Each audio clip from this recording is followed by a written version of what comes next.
Assalamualaikum warahmatullahi wabarakatuh. Perkenalkan saya Pinkan Tiraimeza Sastrawinata dengan NPM 100-400-225 dari Fakultas Hukum Universitas Islam Bandung akan mempresentasikan penelitian saya yang berjudul penjualan obat sirup yang mengandung etilen glikol dan dietilen glikol yang merugikan konsumen ditinjau dari Undang-Undang Nomor 8 Tahun 1999 tentang Perlindungan Konsumen.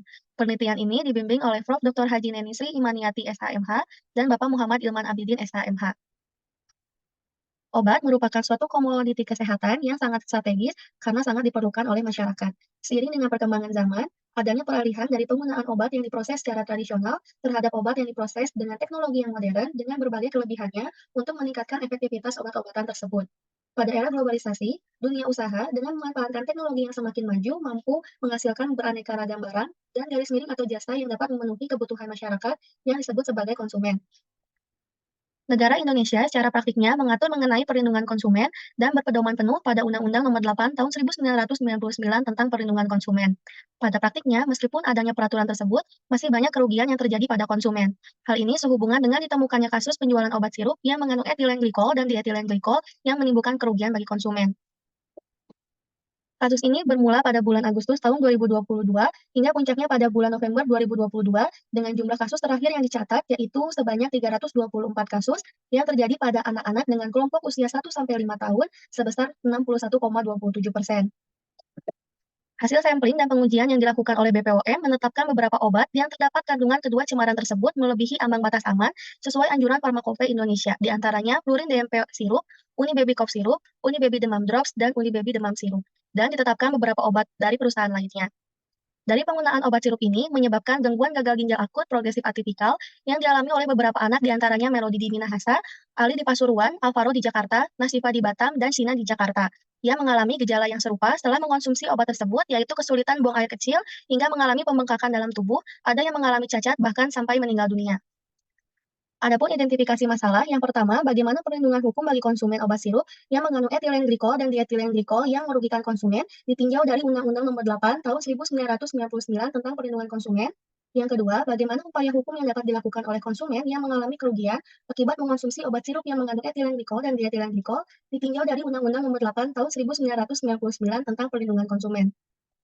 Adapun metode penelitian, metode pendekatan, yang pertama pendekatan yuridis normatif, yang kedua jenis penelitiannya, penelitian hukum doktrinal, spesifikasi penelitiannya bersifat deskriptif analisis, teknik pengumpulan datanya, studi kepustakaan yang bersumber pada data sekunder, dan metode analisis yaitu analisis kualitatif.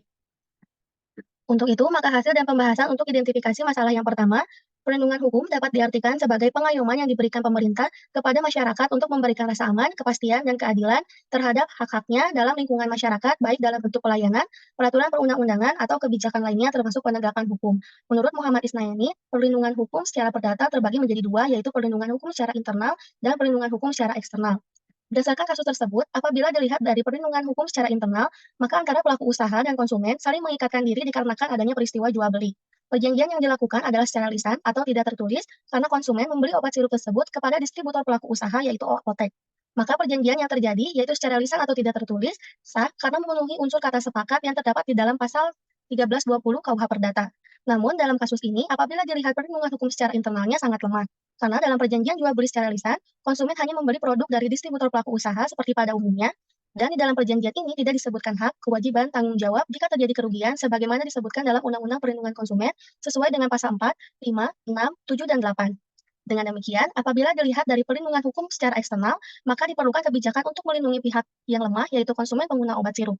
Negara Indonesia membuat beberapa kebijakan untuk melindungi konsumen. Adapun kebijakan tersebut adalah Undang-Undang Nomor 8 Tahun 1999 tentang Perlindungan Konsumen, Undang-Undang Nomor 17 Tahun 2023 tentang Kesehatan. Kementerian Kesehatan juga memberikan aturan dalam proses pembuatan obat-obatan tersebut melalui Farmakope Indonesia dan adanya lembaga pengawasan yaitu Badan Pengawas Obat dan Makanan atau BPOM. Negara Indonesia telah menyediakan beberapa kebijakan untuk memberikan perlindungan hukum bagi konsumen.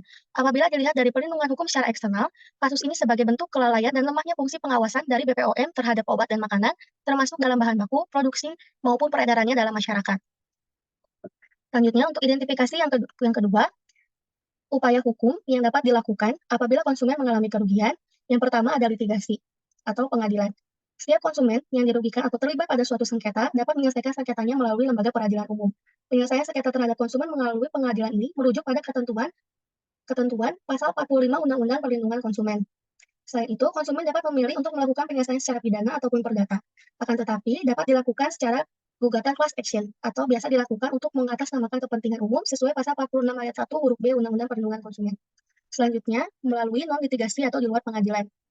Adanya Badan Penyelesaian Sengketa Konsumen yang didirikan sebagai jalan salah satu forum di luar pengadilan untuk menyelesaikan sengketa yang timbul antara pelaku usaha dan konsumen akibat kedudukan konsumen yang biasanya secara sosial, finansial tidak seimbang dengan pelaku usaha.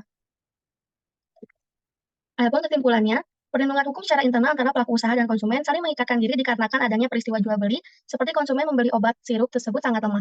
Karena dalam perjanjian jual beli secara lisan, konsumen hanya membeli produk dari distributor pelaku usaha seperti pada umumnya. Dalam perjanjian ini tidak disebutkan hak kewajiban tanggung jawab jika terjadi kerugian sebagaimana disebutkan dalam Undang-Undang Perlindungan Konsumen. Perlindungan hukum secara eksternal, maka diperlukan kebijakan untuk melindungi pihak yang lemah, yaitu konsumen pengguna obat sirup. Kebijakan tersebut ada Undang-Undang Nomor 8 Tahun 1999 tentang Perlindungan Konsumen, Undang-Undang Nomor 17 Tahun 2023 tentang Kesehatan, Panduan Farmakope Indonesia, serta adanya lembaga BPOM. Upaya hukum untuk tuntutan ganti rugi ini mencakup biaya pengobatan, kerugian finansial, dan bahkan kompensasi atas penderitaan fisik dan emosional yang telah dialami konsumen.